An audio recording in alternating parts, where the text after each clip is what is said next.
So let us discuss the continuity of a vector valued function. First of all, we will discuss what is a vector valued function. Already in previous videos, we have seen vector valued function. A function which is defined from Rn to Rm is known as vector valued function. Okay, if you have a function f from Rn to R, so we call it as a scalar valued function. But now we are discussing vector valued function. That means our function is from Rn to Rm, right? So the definition of continuity already we have seen for real valued function, for scalar field. Now we are going to discuss for vector field. Okay, so what we want, we consider let S be any subset of Rn. So I will write let S, which is any subset of Rn, be a non-empty set. Okay, be a non-empty. That means some element should be there. Okay, non-empty set. I will draw diagram simultaneously so you can understand. So this is set S, okay, which is subset of Rn, and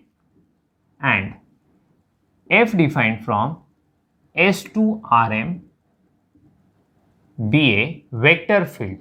Okay, so we have a function from this set S to some Rm. Okay, so I consider this is Rm, m dimensional space. So f is a function from S to Rm, that means actually subset of Rn to Rm. So this function we have, and A belongs to S. One more thing we have, that is we have a point A which is element of S. See, when we say f is continuous at A, so now then f is continuous at A belongs to S if, okay, if. So after that I am going to write the actual definition. Okay, so epsilon delta definition I am going to write.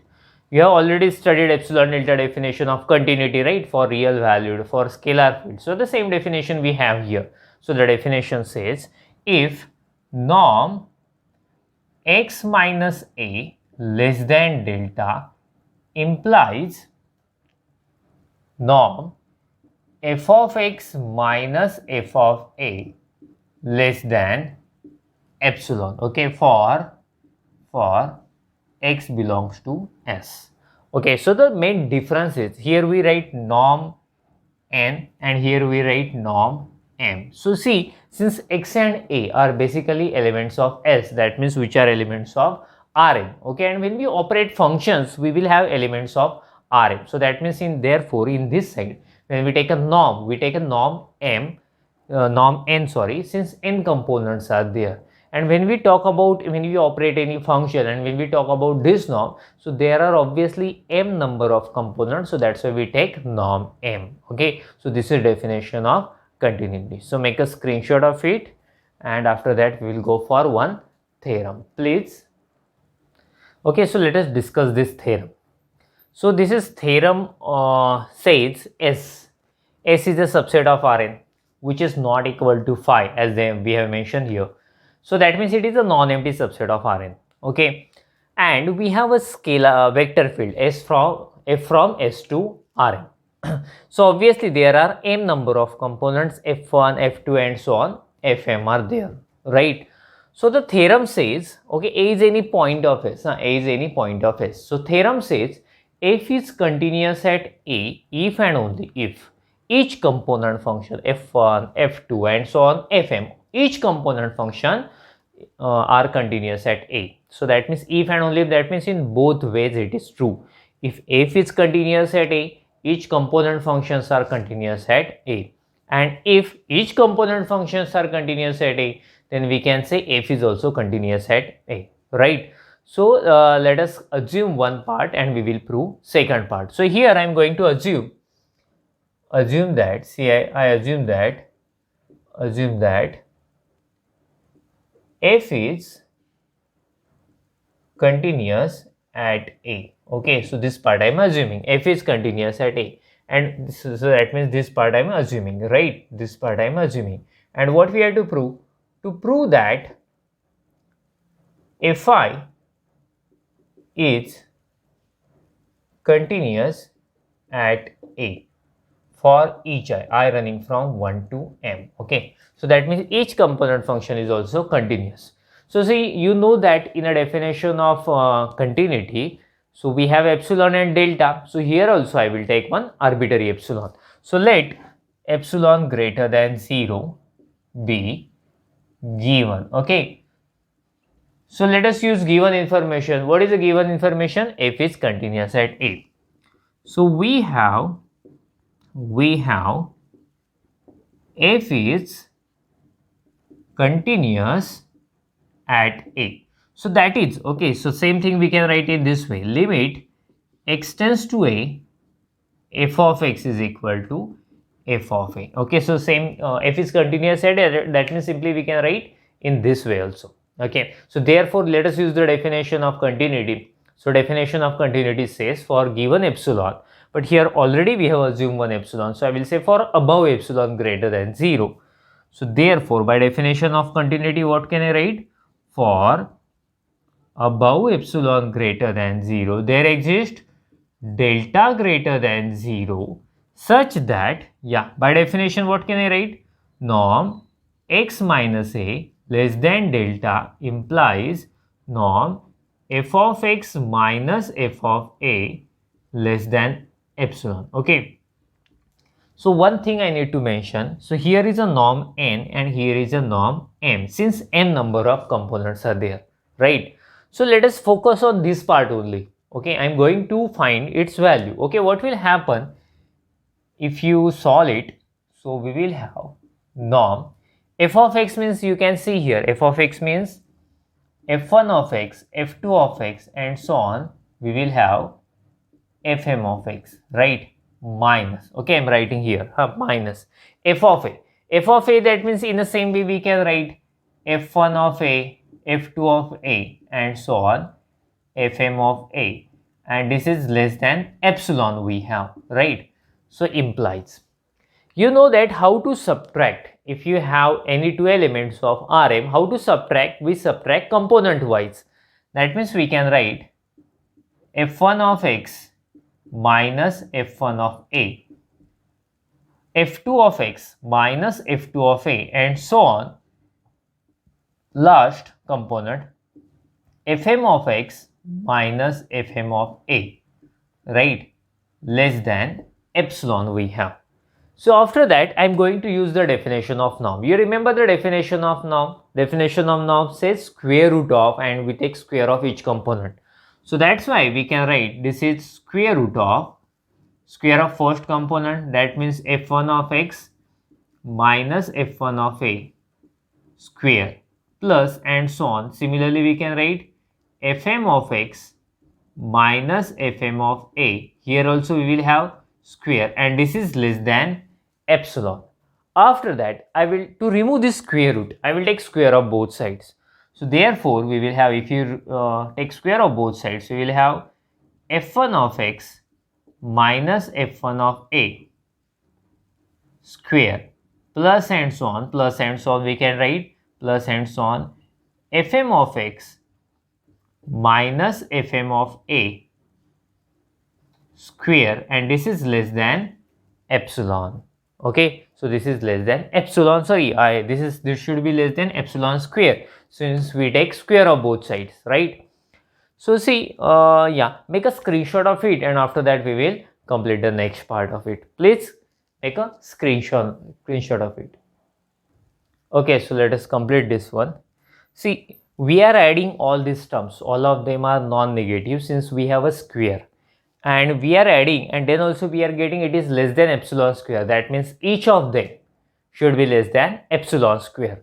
So therefore we can write here less than, we can write f1 of x minus f1 of a square less than epsilon square. Getting? So the first one is less than epsilon square, second one is less than epsilon square. In the same way we can write the last one, that means fm of x minus fm of a square less than epsilon square.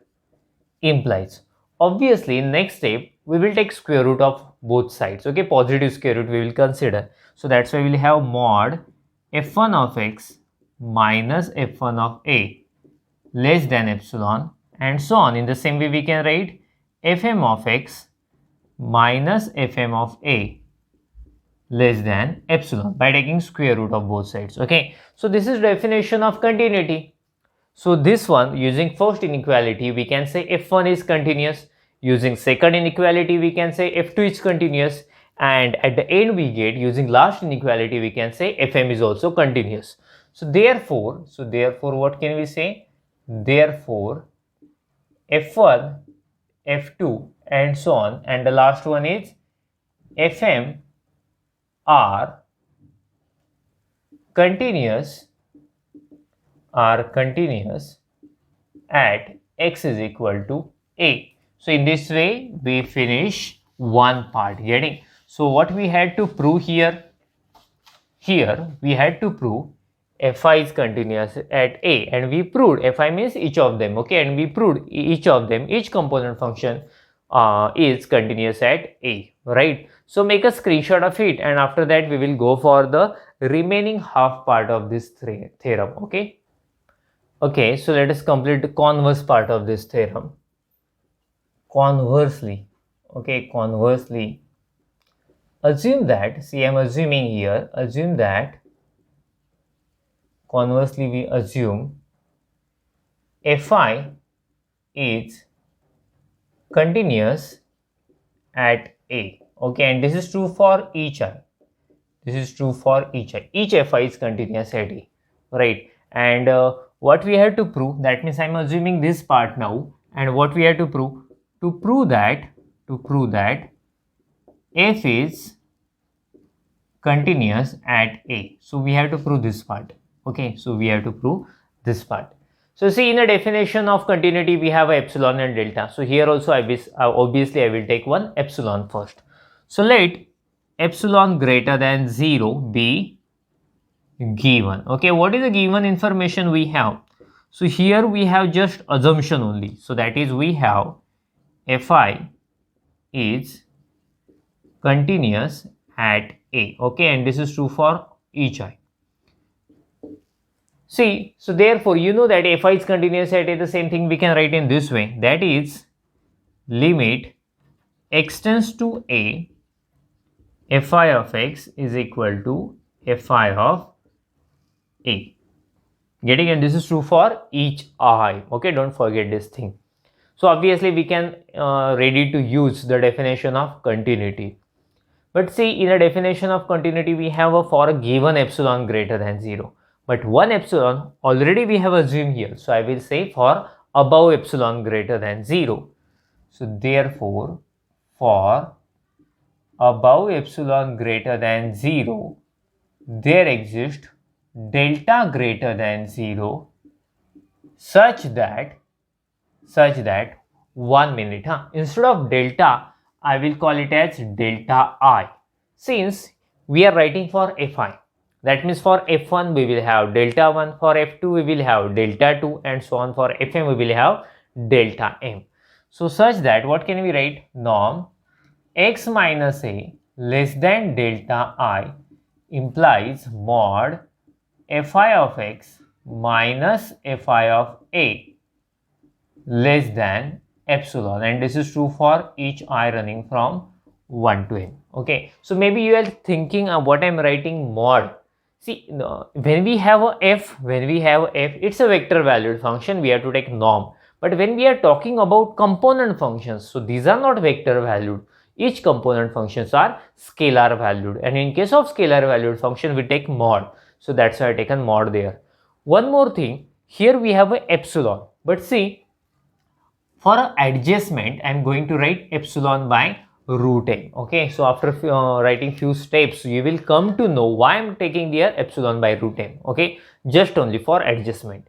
See, now what we have, for delta 1, one equality holds, for delta 2 second equality holds, and so on. For delta m the last inequality will hold. But see, all inequalities should hold simultaneously. So for that purpose I am considering delta is equal to minimum of all delta 1, delta 2 and so on delta m. So the all inequalities will hold simultaneously. Okay, so consider, so I'm considering, so now I'm considering norm x minus a less than delta. Then so now we are ready to use all these inequalities. Okay, so then norm f of x minus f of a. Okay, so its value I'm going to calculate, but see the board is over here, so make a screenshot of it and we will finish this part. So please make a screenshot of it. So let us continue. So this is equal to, okay, f of norm f of x. What is f of x? It is f1 of x, f2 of x and so on, fm of x, right? Minus f of a. What is f of a? This is f1 of a, f2 of a and so on, fm of a, right? Now, so you know that how we subtract component wise, f1 of x minus f1 of a and so on, fm of x minus, sorry, here I need to write fm of a. Okay, so see, so norm, what will you have? f1 of x minus f1 of a and so on, fm of x minus fm of a, right? So see how to find the value of norm. So to find the value of norm, what we do, we take a square root. So that's why square root of, you know the how to find square root, we take square of first one, that means f1 of x minus f1 of a, here we take square, plus and so on, last one also, fm of x minus fm of a, here also we will have square. Okay, I will remove this part, I will remove, it is not required now. See, so this is equal to, so if you remember, okay, if you remember few steps before we had written there, so first one is less than epsilon by root m, second one is also less than epsilon by root m, and the last one is also less than epsilon by root m. Okay, you can go back and watch this video once again. Okay, so you will come to know we have already assumed this part. So this is equal to square root of, what is square of first? It is epsilon by m, epsilon square by m, this is also epsilon square by m and so on. Finally we will have, this is also epsilon square by m. So we are adding m terms, so we'll have m into epsilon square by m.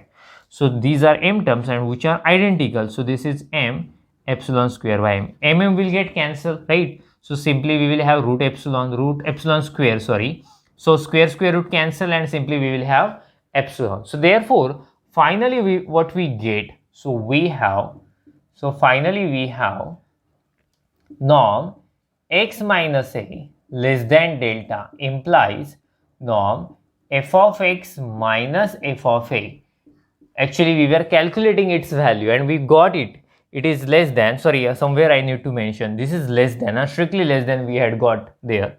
So this is less than epsilon. So this is definition of continuity. So therefore I can write, therefore f is continuous at a. So that means we assume this part and we proved first part. Okay, so in this way we completed the theorem, but the result, okay, the proof is over, no doubt, but see the result which we get here, that is more important. Okay, so that means when we say the function is continuous, if each component functions is continuous, and if each component function is continuous, in a reverse way you can say function is also continuous. Okay, so we'll stop here, just make a screenshot of it and after that we will stop. Thank you, bye bye.